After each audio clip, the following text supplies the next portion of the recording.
Olá, olá, prezados alunos e alunas, sejam muito bem-vindos aqui ao meu canal. Sou o professor Pedro Coelho e nessa segunda-feira, dia 4 de março, a gente está aqui para gravar um vídeo importantíssimo e tentar aí esclarecer alguns pontos e aspectos extremamente importantes e cuidadosamente por nós analisados em relação a uma notícia aí hiperdivulgada nas redes sociais e em alguns canais de informação que, na minha humilde opinião, está um tanto quanto severamente equivocada.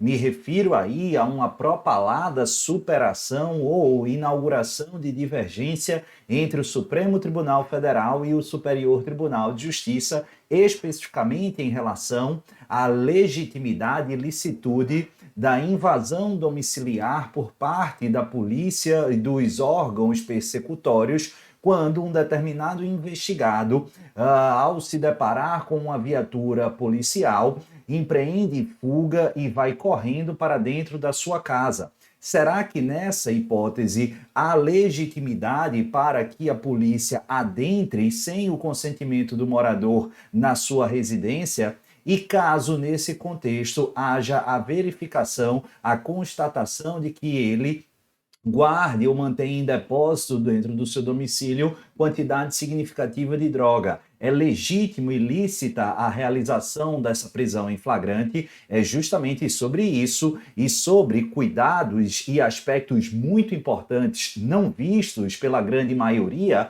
acho que pela integralidade das pessoas que saíram divulgando informação, na minha opinião equivocada, passaram desapercebido. Antes de mais nada, deixe-me apresentar, sou o professor Pedro Coelho, defensor público federal e professor em preparação para concurso público de carreira jurídica, MP, magistratura, defensoria, delegado de polícia e advocacia pública. E a partir desse canal e de outras redes sociais, a gente tenta trazer a mais importante, abalizada e atualizada, cuidadosamente, informação e notícia acerca do direito penal, processo penal, leis penais especiais. Então, não deixa, se é do teu interesse de se inscrever aqui no canal, deixar o seu joinha e aciona o sininho, porque sempre que eu trouxer conteúdo novo, você vai ser devidamente notificado. Olha, esse tema é extremamente importante e causou-me particularmente espécie quando, ao final do julgamento no âmbito do plenário virtual de um habeas corpus, muito aguardado por todos nós,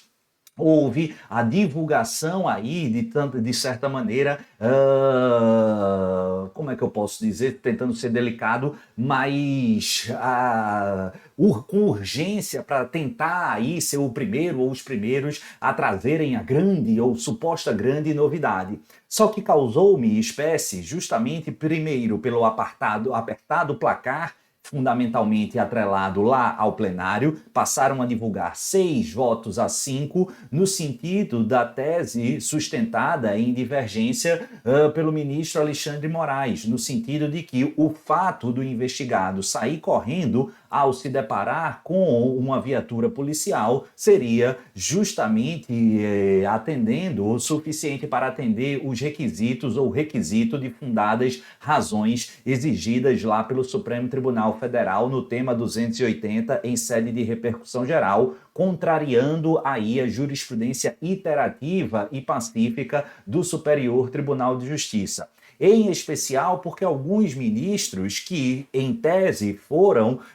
adotar a tese vencedora, de acordo com essas notícias, de acordo com o histórico recente, vinham se posicionando de forma absolutamente diversa e de forma absolutamente antagônica. E aquilo ali ficou na minha cabeça. E eu disse, eu não vou comentar nem para um nem para outro sentido. Por quê? Porque eu estava ainda em meio aí ao acompanhamento da prova desse final de semana de vários alunos, centenas e centenas de alunos, na prova de delegado da Polícia Civil do Estado de Pernambuco, e eu disse, não, no domingo e do domingo para segunda eu vou ler cuidadosamente os votos. E foi isso que eu fiz na madrugada de ontem para hoje, terminando de corrigir a prova de delegado da Polícia Civil do Estado de Pernambuco, a primeira e a segunda fase, o que é que eu passei a ver calmamente a íntegra de todos os votos. E me dei o trabalho de ler todos os votos, justamente tanto do relator, ministro Edson Fachin, que seguia a linha do STJ, do voto divergente do ministro Alexandre de Moraes e os votos vogais, aqueles que não sendo abertura de divergência, mas traziam teses um tanto quanto diferentes, que foram os casos justamente do ministro Nunes Marques e também do ministro André Mendonça. Vamos lá. O ministro Nunes Marques, de acordo com a minha compreensão, ele de fato votou pelo não conhecimento do habeas corpus. No entanto, sagrou-se vencido nesse aspecto. Então, o habeas corpus foi primariamente, preliminarmente conhecido. Bacana. Ato contínuo, quando ele foi adentrar no mérito, realmente ele seguiu aí o voto do ministro Alexandre de Moraes. Há uma pequena divergência, por quê? Porque ele falou que, ao ver a viatura iniciar um procedimento de corrida/fuga para dentro de casa, isso já atenderia fundamentalmente ao aspecto das fundadas razões. Entretanto, diz o ministro em seu voto, ainda que partíssemos da presunção do acerto do ministro relator, que entendia não ser ali suficiente para atestar as fundadas razões, o ministro Nunes Marques acostou dentro da sua fundamentação que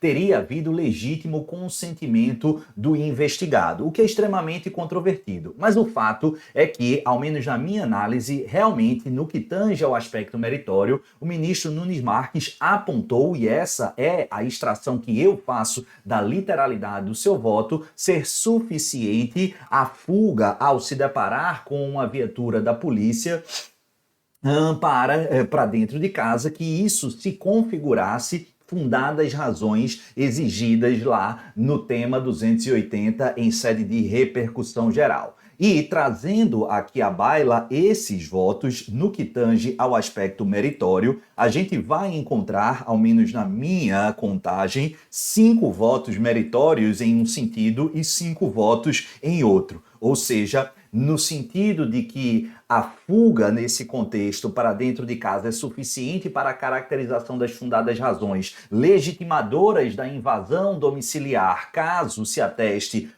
a situação de flagrante, notadamente em crime permanente, a gente teve o ministro Alexandre de Moraes, autor do voto que iniciou a divergência, além do ministro Nunes Marques, o Dias Toffoli, Cristiano Zanin e o ministro Fux. 5 votos de um lado. O relator original, o ministro Luiz Edson Fachin, se posicionou contrariamente, seguindo a jurisprudência do STJ, no que foi seguido, além do ministro Fachin relator, pelo ministro Luiz Roberto Barroso, hoje presidente da Corte, ministro Gilmar Mendes, ministra Carmen Lúcia e a ministra Rosa Weber, que já havia votado antes da sua aposentação. Beleza? Tranquilo? 5 votos a 5. E aí a gente chega no ponto mais cuidadoso e nevrálgico, que é o entendimento sufragado no voto do ministro André Mendonça. Por quê? Presta atenção.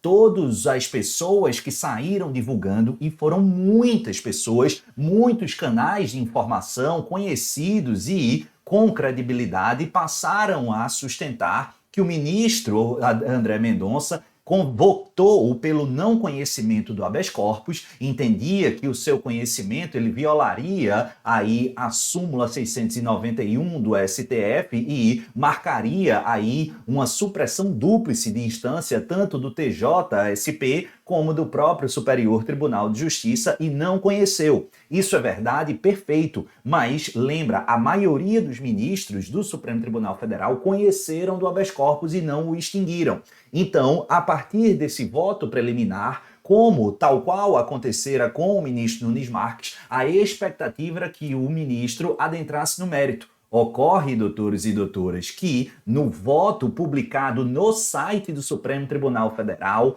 não há análise de mérito por parte do ministro André Mendonça. Ou seja, o ministro não se manifestou em nenhum sentido ou em outro. Então, pragmaticamente, o que é que a gente tem? A gente tem os 11 ministros votando acerca do conhecimento ou não do habeas corpus e, de acordo com a minha análise, apenas 2 votaram pela sua denegação, ministro Nunes Marques e ministro André Mendonça. Então, teríamos aí um placar, se não me falha a memória, de 9-2, mas o fato é que a maioria, bem tranquila, foi pelo conhecimento do habeas corpus. Uma vez conhecido, vamos analisar o mérito. E, ao contrário do que divulgado, não dá para se extrair 6 votos em um ou em outro sentido. O que nós temos são 5 votos no sentido do ministro relator, ou seja, a fuga, a corrida para dentro de casa de um agente quando se depara, quando se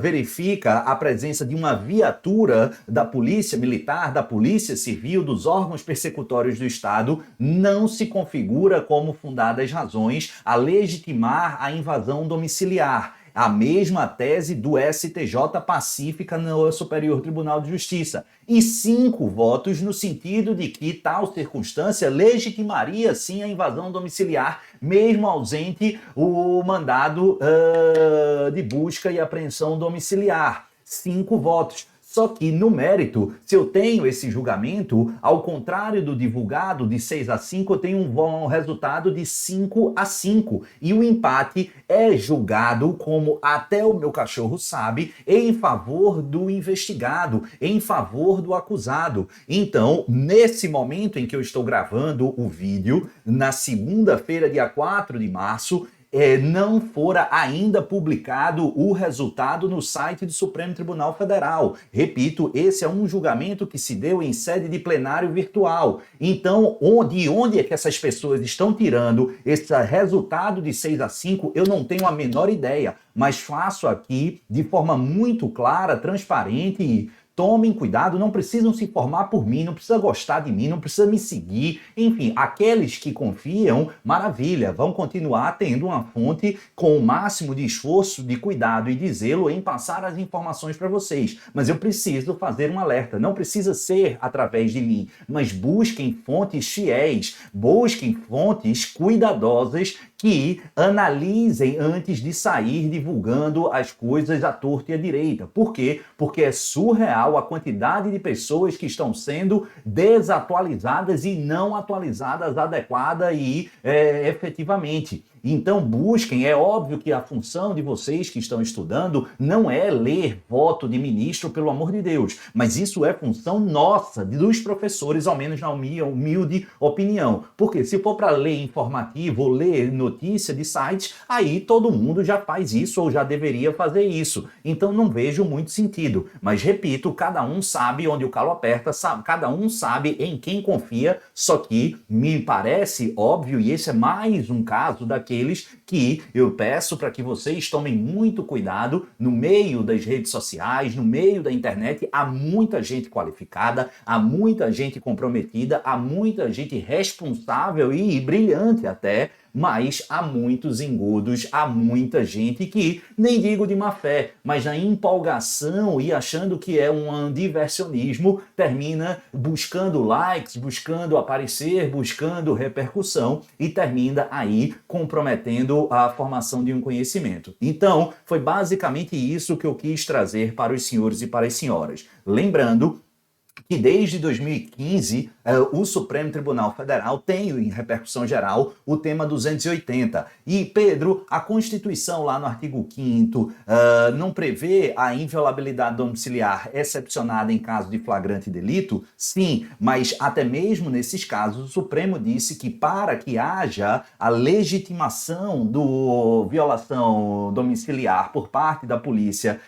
não basta a consequência ou a constatação da prisão ou da situação flagracional. É preciso que, previamente, elementos objetivos já indiquem as fundadas razões que fizeram com que a polícia supusesse que ali estava havendo uma situação flagracional. E aqui o grande debate. A partir dessa fixação do tema de 2015, o tema 280, lá em repercussão geral, o Superior Tribunal de Justiça veio a consolidar orientações do campo mais restritivo. Alguns criticam, alguns elogiam, mas isso é um fato. Eu não estou aqui trazendo predicados eu estou trazendo fatos. E o fato, por exemplo, é que a mera intuição, o sexto sentido policial, o bafo do anjo, a experiência e o arcabouço de não sei o quê, esses elementos subjetivos, esotéricos, metafísicos, eles não são suficientes. Pedro, você está dizendo que não existe? Eu não estou dizendo nada, eu estou dizendo que essa coisa única e exclusivamente subjetiva, esotérica, de fé, ela pode existir ou pode não existir, não sei, não consigo provar e ninguém consegue provar, até mesmo por isso ela é metafísica. Mas o fato é que ela não é suficiente para fins de justificar a violação domiciliar. Então, se a mera intuição foi alastreada para a invasão domiciliar, mesmo que se constate lá dentro da residência, do domicílio, que há uma situação de flagrante delito, há um crime permanente, esse flagrante será ilegal, esse flagrante será ilícito. E aí, trazendo à baila, aqui também o STJ vem dizendo e consolidando a sua orientação de que se eu estou na rua, vejo uma viatura da polícia, me assusto, saio correndo para dentro da minha casa, isso não autoriza a polícia a invadir aqui o meu domicílio. Pedro, mas se eles invadirem e constatarem que lá dentro há arma de fogo ilegal, há uma quantidade significativa de droga, estaria em flagrante delito? Sim, mas esse flagrante delito seria ilegal. Por quê? Porque foi constatado a partir de uma ilegal e legítima violação domiciliar em desacordo com o tema 280. É esse o tópico, essa posição do STJ e a posição do Supremo Tribunal Federal, ao contrário do que fora definido e tratado aí, é em sentido diverso. O que é que nós temos pragmaticamente? Nós temos, sim, de fato, decisões da primeira turma do Supremo Tribunal Federal se sugestionando aqui uma posição diferente da consagrada no STJ. Mas esse caso que pela primeira vez levou ao plenário do Supremo Tribunal Federal esse debate não foi em 6-5. No mérito, que é o que importa a nós, de acordo com os votos publicizados no site, que é a única fonte que eu e qualquer pessoa temos, pelo menos até a data de hoje, não há análise de mérito por parte do ministro André Mendonça. Ou seja, 5-5, e gostando ou não, o empate é favorável à tese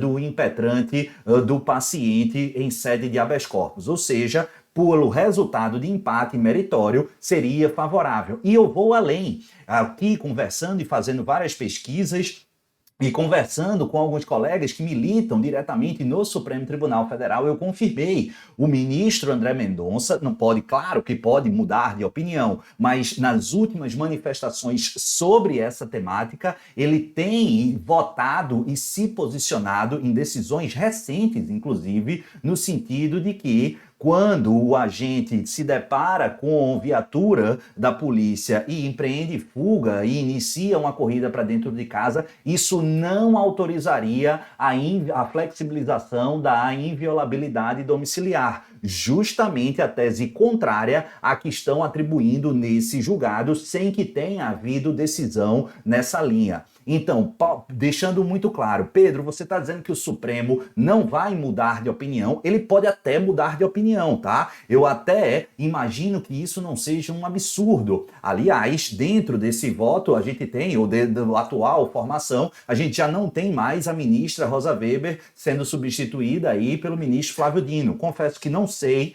qual será a leitura e a posição do ministro Flávio Dino em relação a essa situação. De toda sorte, o que eu posso dizer é que agora, no iniciozinho de março, todo mundo saiu falando que houve divergência, que houve superação pelo plenário do Supremo Tribunal Federal relativa à decisão do STJ, e eu posso dizer, não vou dizer que é mentira, mas que, de acordo com os votos publicizados e disponibilizados no site do Supremo Tribunal Federal, isso não condiz com a verdade, gostemos ou não. Beleza? Tranquilo? O voto tá aí para todo mundo ler, tanto o voto do ministro Luiz Edson Fachin, o voto do ministro Alexandre de Moraes e os dois votos vogais, tanto do ministro Nunes Marques como também do ministro André Mendonça. Beleza? Tranquilo? Show de bola. Quem tiver curiosidade para verificar o número do HC é o HC 169788, beleza? HC 169788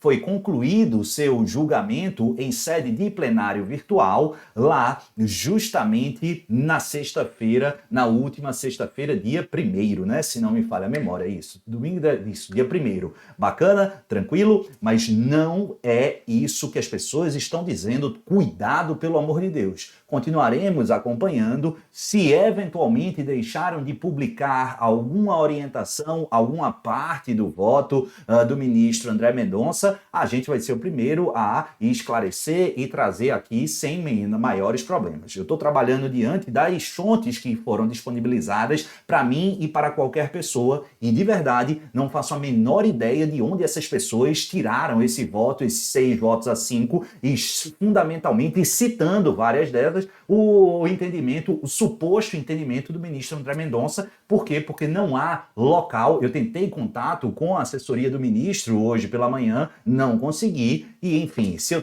tiver alguma outra informação, trarei, beleza? Tranquilo? Mas atualiza aí o seu material e, repito, busquem fontes confiáveis, que vocês confiam. Não precisa ser eu, tem várias outras pessoas extremamente capacitadas, melhores do que eu, mais abalizadas, mas o importante é que busquem vocês fontes que vocês confiam. Por quê? Porque há muita diversionismo aí pela internet e isso pode ser perigoso. Quem avisa, amigo é. E aqueles que curtirem o nosso trabalho, nos segue aqui no nosso canal, deixa o seu joinha, se inscreve, que sempre que eu trouxer conteúdo novo, você vai ser devidamente notificado. Nos segue também lá no Instagram, @profpedrocoelhodpu. Quem tiver interesse em nos conhecer, conhecer nossos cursos, profpedrocoelho.com.br, o link do site, do blog e tudo mais está aqui na descrição. A gente se vê, lembrando que todas as quartas-feiras, aula ao vivo a partir das 20h30, 100% gratuito aqui no nosso canal. Um beijo no coração de todos, fiquem com o Papai do Céu e até a próxima.